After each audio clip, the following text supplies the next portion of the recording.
hard market to correctly figure out how to monetize. Also, on top of that,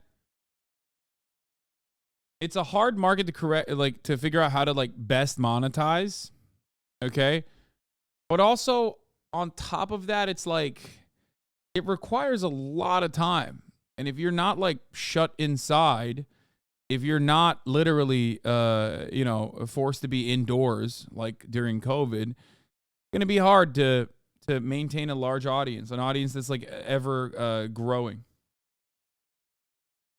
Competition on the horizon. Although it wouldn't take much for YouTube to put Twitch out of their misery, it's very likely that their collapse will come from their own self-sabotage. First and foremost, Twitch's financial stability is confusing, and although they reported $2.8 billion in revenue in 2022, it's unclear how much of that, if any, was profit. However, there are a lot of implications that suggest the company is struggling to be in the green. Twitch's 4 ways of making money are through subscribers, who pay $5 a month to get an ad-free experience, as well as other small benefits. In-app purchases, which...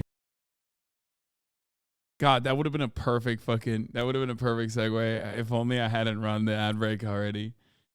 That's funny. Include bits, a digital currency that users can purchase to donate to streamers, partnerships with brands and sponsors, and of course the number one, advertising. We don't know how many total paid subscribers there are on Twitch. I did find this metric from Stream Hatchet that says in April of 2021, Twitch had 8.7 million subscribers, where 43% of them were Amazon Prime subs. A Prime subscriber is someone who gets an ad-free experience. That is Amazon money. Anytime you subscribe to me with a Twitch Prime, obviously I only get a percentage of it, but still, that's Amazon's money directly in my pocket. That is basically Twitch giving me extra dollars.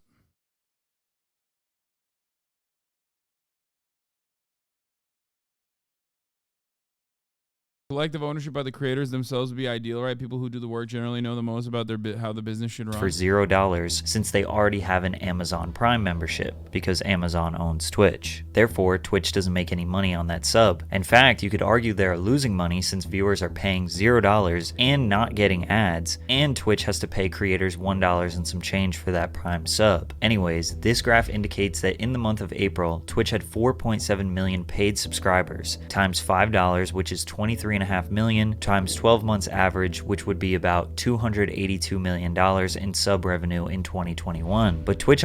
Yeah, there's no way. That was way outdated and inaccurate, by the way. That might be only with the U.S. Twitch is split up by regions, and they're all kinds of autonomous. Yeah. On average receives between 30 and 50... $1 for Primes, what? Because he's saying $1 for Primes because, a subscription is $5, so the Prime is technically supposed to be $5, but Twitch takes whatever percentage. He's running it off of 50-50. So Twitch takes $0 off of the Prime, as far as I understand. In a regular Twitch subscription, on a 50-50 split, 2.5 goes to the creator, 2.5 goes to Twitch.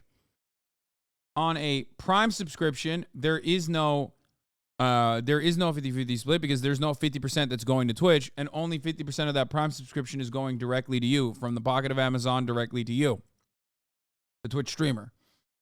However, there's now regional pricing, which is different, which is not being mentioned in this video.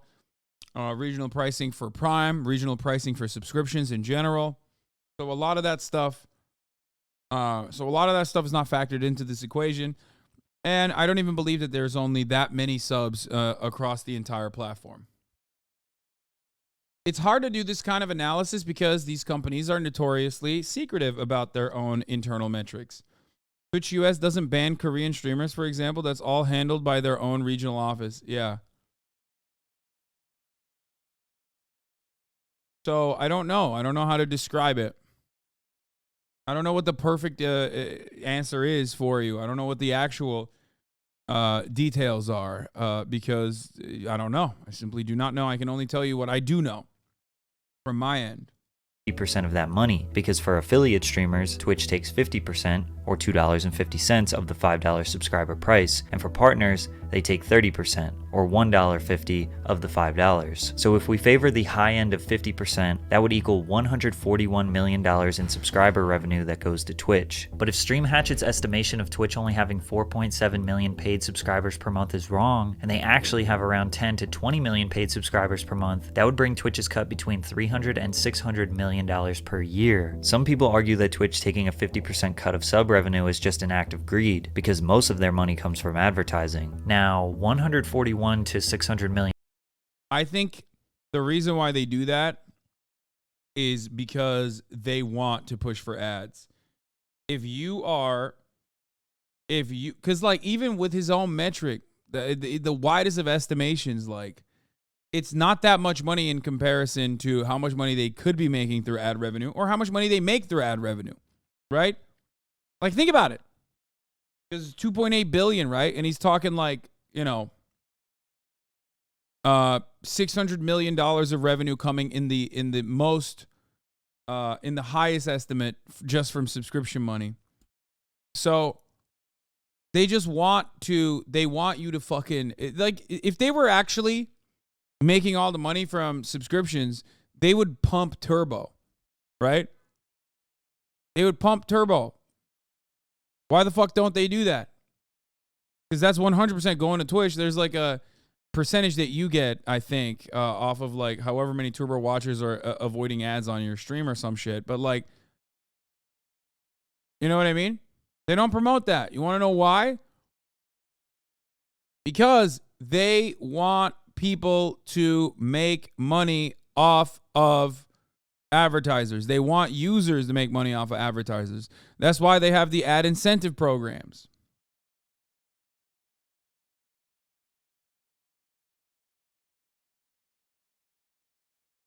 They also make more from a single person subbing to several channels than a single turbo subscription. Yeah.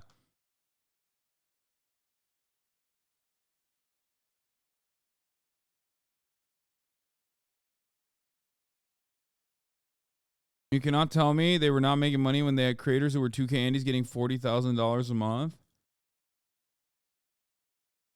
Only a matter of time before subscriptions don't let you skip all the ads, though. I hope they never do that, because that would be fucking devastating. No one would ever buy a subscription. They would eviscerate sub revenue for their Twitch streamers. They would cut their Twitch streamer revenue dramatically. Most people would just leave too. They'd be like, what the fuck am I watching this shit for? Like, there's no way to avoid the unskippable ads. Like, that's crazy. Anyway, ads are how they make the money. Ads are also how Twitch streamers who are now doing the ad incentive programs make more money than they did prior, even if they had, a decent amount of subs.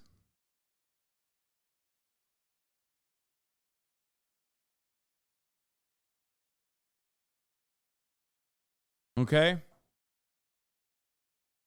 $1 million is nothing to scoff at, but compared to $2.8 billion, I could see why people make the claims. However, it seems like Twitch needs this money to keep their business from failing. According to a blog post in November 2022, where Twitch president Dan Clancy, who is now the CEO, announced that creators who make over $100,000 in sub revenue will no longer get their 70-30 split. It will go down to 50-50, and over time, all creators will split the sub revenue 50-50 with Twitch. Why? Well, because it's too expensive to run Twitch. Delivering high definition, low latency, always available live video to nearly every corner of the world is expensive. Using the published rates from Amazon's Web Services Interactive Video Service, or IVS, which is essentially Twitch video, live video costs for a 100 CCU streamer who streams 200 hours a month are more than $1,000 per month. Now, what they said here is very misleading. If you want to start your own live stream platform, you can pay for Amazon IVS, or basically Twitch's infrastructure. The problem with Dan's statement here is there is simply no way Amazon is charging Twitch the same rate that anyone else would be charged for using IVS. Why wouldn't Amazon do that? Well, again, because Amazon owns Twitch. Amazon would charge me or you $1,000 per month to deliver HD live video to 100 concurrent viewers at 200 hours a month. I may hate Kig, but they literally proved that shit wrong. First of all, they don't.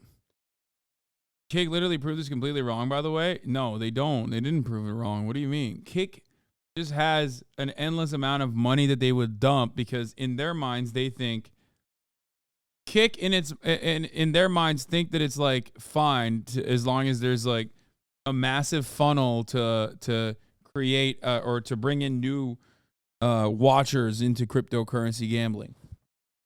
I'm saying it's not that expensive to run Twitch. No, you're absolutely wrong. Brother, as much as I fucking shit on Twitch for all of its inefficiencies, I don't agree with you on that. Live web hosting is profoundly expensive. The only reason why Kick is doing it, which by the way, Kick also uses like IVS, which is they're paying Amazon Twitch to exist for the record.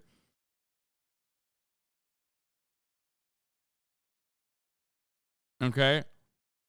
The reason why they're able to do that is because it's marketing dollars that they're giving away to Amazon, ironically.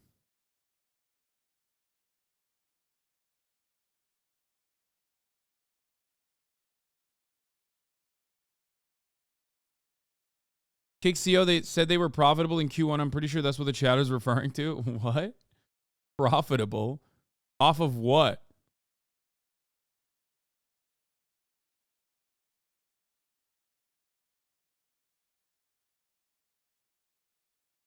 There's no data behind it. I don't believe that at all. It's not like they have shareholders that they have to like fucking reveal correct information. Dude, they can say whatever the fuck they want for the most part. I'm not mistaken. I'm sure Steak is profitable. Don't know how profitable Twitch would be. If Amazon is charging Twitch retail, it's simply an accounting fiction because they are all under the same umbrella. Amazon cannot negotiate against itself. Someone is winning. Claiming their revenue for AWS means that they can cry poverty to us. Yeah, no, they can flip numbers. But if we're being real, like, no, the cost associated with like running live web hosting servers is not cheap. Live web hosting is not cheap. Anyone who tells you that it's cheap is lying. They don't understand that. Profitable there means they aren't going negative on Kick because the viewers they funnel to Stake and take money from. Yeah, okay, that's how they're profitable. If they're profitable that way, then I believe it.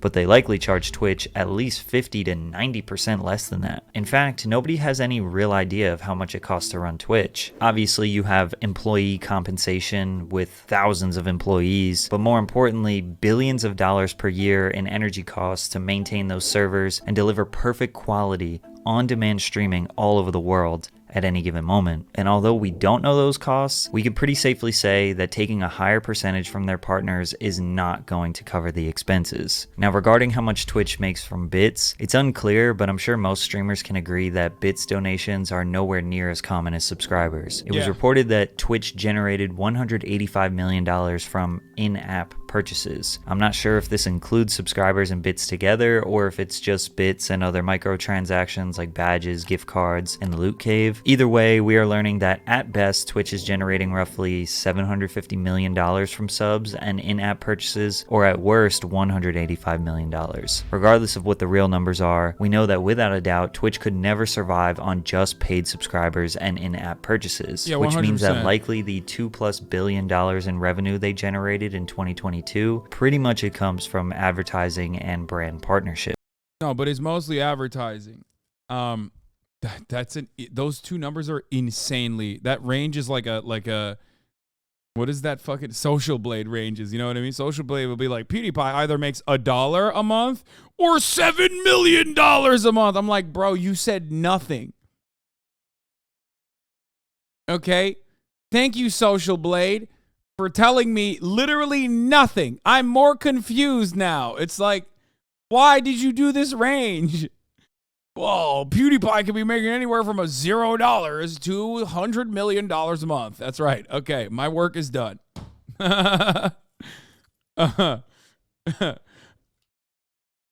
Anyway, I don't know why I turned into Tony the Tiger there for a moment, but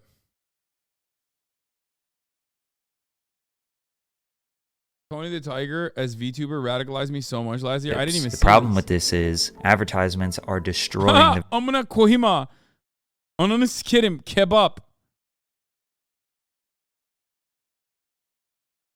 Wait, whose channel? This might be his channel. There's Turks in his chat. experience. Creators have a terrible revenue split with Twitch, which has led to a near 10% decrease in average viewership and watch time for the past 2 years. We all know how annoying ads No, average viewership declined for the last 2 years because of COVID. Anyone that says there's any additional reasons for why that's the case, other than COVID, hayır. Sen çıkarır mısın? Aman Allah Allah. Peki anne. It's wild. Wouldn't it go up for COVID? No, in the past 2 years is 2023. Past 2 years means 2021 when it hit the peak and has been in decline and has been in a steady decline since then is due to one reason or the other.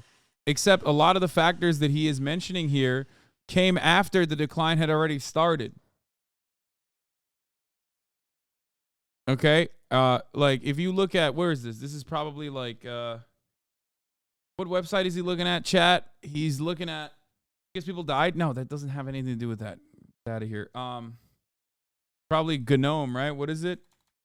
What was it? Sully Gnome. Like Twitch's stats and analytics for the past 365 days. If you look at like here. Twitch stats in the long term. Looking at average viewership going up. Like in 2016, in January 2016, peak viewers is 1.2 million. Average viewership across the board in January 2016 is 646,000. Then it peaks at, May 2021 at around 3 million average viewers and like 5.8 million peak, right? There's higher peaks, but the average drops from that point on. This is the highest number of average viewership that Twitch has seen. May 2021. Now let's go back to before COVID. December 2019, our average viewership on this wonderful website is 1.1 million views, okay? COVID is what basically pops Twitch off. Because everyone is at home, children are not going to school, and so they're watching. There's obviously other factors that you need to account for. International markets that are opening up. You know what I mean? I don't know if there were any new initiatives that open up international markets, but I'm sure that's relevant as well. Okay? But overall, it peaks, but the lowest point, according to the Patrick CC video, was December 2019 and before, right? We are still double almost or more than double the average viewership of December 2019. December 2019, 1.1 million views. April 2023, 2.4 million average views. So the way that Patrick CC made it seem like Twitch is on the decline, it's like fucked up. It's really bad. Yeah, of course it's not going to hit the peak. Of course it's not going to hit the average viewership. The platform still doubled pre-pandemic, though. Does that make sense? You guys understand?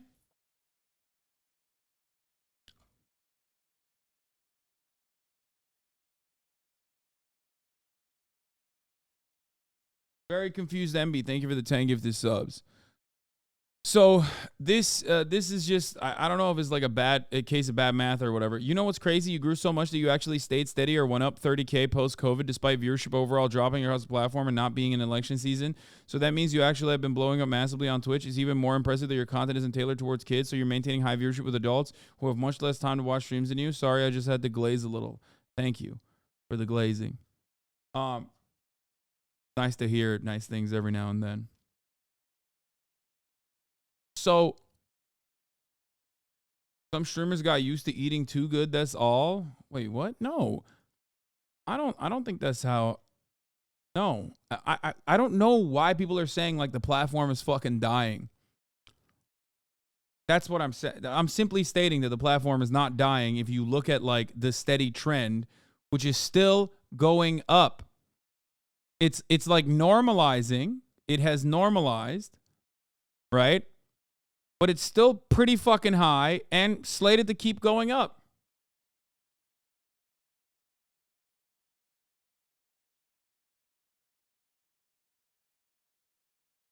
Ironic because, yeah, it is kind of what Pinely was stating. Yeah, I was thinking about that a lot today, which is what he was saying is that, like, you know, commentary videos sometimes, like, engage in junk science a little bit to justify a preconceived notion that they have.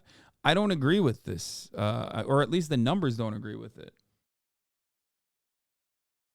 Twitch is always had a problem bringing new users onto the platform. It's always been their biggest weakness. I remember them talking about this even before Amazon bought them. Yeah. Is there a point to responding to that video? If Twitch was really dying, it would have just been shut down a long time ago.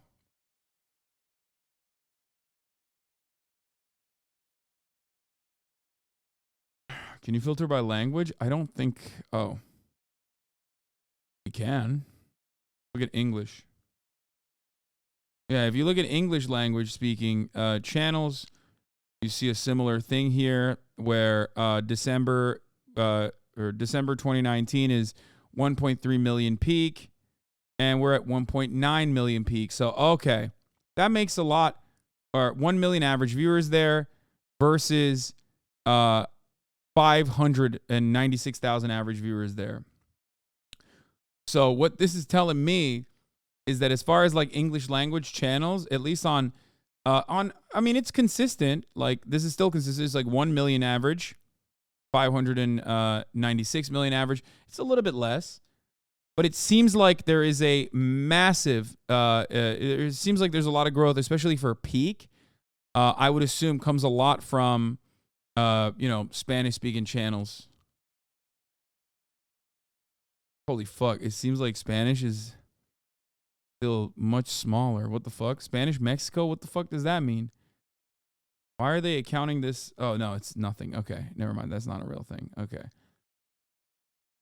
So it still factors in as Spanish speaking.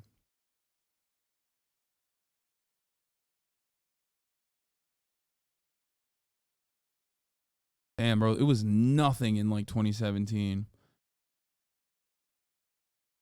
Dude, COVID fucking made the Spanish speaking community into a behemoth. Look at this, 250,000 average viewers right now. That's great.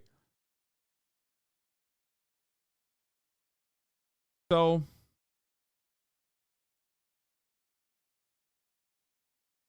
what's Turkish? Turkish has probably grown too. I mean, every market is well, never mind. It actually is like not that big of an increase. Never mind. 38,000 average viewers, and in December 16,000. Okay, that's double.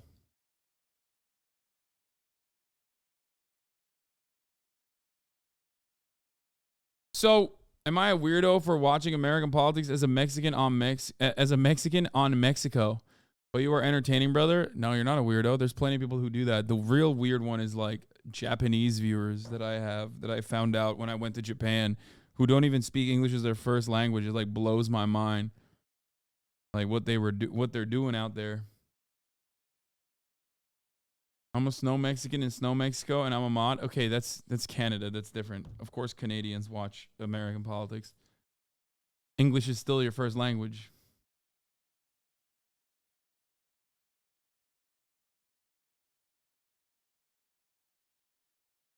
Anyway, okay, listen. We are looking at something so irrelevant now. Well, it's not irrelevant, but like the reason why I'm using the same site that he's using, like he has access to these statistics, and there's probably a better way to look at the stats than the way he's looking at the stats, right?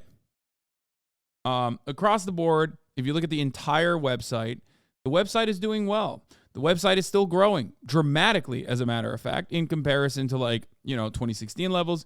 If it dips below December 2019 numbers, though, then you have a problem. That means the website is actually getting smaller. That's not good. But it doesn't seem to be happening here with, 1.1 in December 2019, 1.1 million average viewers, 2.4 million average viewers in 2023. Seems to be doing pretty good. So, and we know that, Twitch numbers are at least relatively real in comparison to others. Okay. Anyway. Fuck. I have to do something real quick. 1 second. 6th most viewed Spanish-speaking overall is the Mexican president in YouTube. Wait, ads really? can be. Besides when I do I'm gonna them, run because this. today's video is sponsored by Aura. Have you ever Googled your name and seen yourself on one of those strange sites that has way too much information about you? It feels pretty weird. I'd rather have that stuff not available to just anyone who's looking for it. Data brokers are making so much money selling your information to robocallers and spammers. Luckily, Aura can find the data brokers that are sharing your information. And these brokers are legally required to remove your information if you ask them, but they make it very difficult to do so. That's where Aura comes in and submits opt-out requests on your behalf. You can try Aura for free for 2 weeks using my link, aura.com/PatrickCC. Aura also does so much more to protect you: antivirus, VPN, password manager, identity theft protection, credit monitoring, and much more. And the best part is you get everything at one affordable price. Let Aura protect you and keep your information safe online. You can let people continue to exploit you and profit off your private information, or you can go to aura.com/PatrickCC to start your 2-week free trial. Link in the description. Thanks, Aura. On an average Twitch stream, a viewer will get a minimum of 3 minutes of advertisements per hour. However, in late 2022, Twitch announced the rollout of the Ads Incentive Program, where they encourage streamers to run 8 to 10 minutes of ads per hour. Multiple minutes of ads being displayed consecutively will result in viewers either leaving the platform or clicking off to another streamer. The only problem is every time you click on a new stream, you will get hit with another non-skippable 30-second ad. There is no way to skip the ads. There is no way to escape the ads, and there is no way to rewind the stream and see what you just missed. This has led to a near 10% decrease in hours watched and average viewers from 2021 to 2022, and both of those metrics are also down in 2023 by 5%. Simply put, there are too many ads on Twitch, but that's a good thing for the company, right? Well, not exactly. Twitch does not have an immense amount of data on who their viewers are, because there isn't a whole lot to do on the platform to track it. Think about YouTube, TikTok, and Instagram. In just a few minutes, you will be exposed to a large variety of different niches, and you are actively pressing the like button or stopping to engage with the content. The amount of specific information you give about yourself without realizing is just data that gets organized and used to sell targeted ads to you. Because of my Instagram habits, the app knows that I like men's streetwear and accessories, skateboarding, modern furniture, rap music, and golf, so they can send me ads related to those things. All Twitch knows about me is that I watch I'm Dante a lot, and that he's my favorite streamer. So they could maybe guess what I might be interested in based on what they think I'm Dante's viewers like. And because of this, most advertisers don't feel comfortable using Twitch because they don't know if they are truly selling to their target audience. Are you drinking water? When you advertise on YouTube, a brand like Pampers can target as specific as 28-year-old married women that live in the eastern United States and are pregnant or just had their first child. And YouTube can run ads so that mostly viewers who fit in that category will see those ads. If Pampers went to Twitch with that target audience in mind, they would simply not know where to run the ads. The only thing that Twitch knows is that their audience is mostly men ages 13 to 35 who like video games. This eliminates a huge chunk of potential revenue because only a small amount of brands want to advertise to that audience. Energy drink brands, unhealthy snack brands, car brands, and other men's lifestyle brands love advertising on Twitch, which leads to interesting sponsorships like QT Cinderella baking a cake on a live stream, but with a Manscaped partnership that says "We save balls" on the screen. To make things worse for advertisers, every deal has to be a long conversation with the ad sales team at Twitch, back and forth emails, phone calls, contracts, a process that takes forever. But any brand or individual can simply go to YouTube, click start advertising, and run a campaign without ever talking to anyone. Twitch will never be a real competitor if they don't figure out a way to get more reliable data on their users and create a programmatic ad system so brands brands can sell to their audience without relying on communication with a Twitch employee. And because of their inability to produce substantial revenue, they hired internal leadership who would shift the focus away from creators and towards driving profits. The senior vice president of global creators, Constance Knight, created a new initiative: cut costs, cut costs, cut costs. Oh, okay. Sorry, I had to deal with something. Fuck, I'm gonna run it back. I have to, because one, I care about what Patrick CC has to say. I was running. Okay. I was running around. Realizing is just data that gets organized and used to sell targeted ads to you because of an immense amount of too. And both of those metrics are also down in 2023. Viewers either leaving the platform or clicking off to another streamer. The only problem is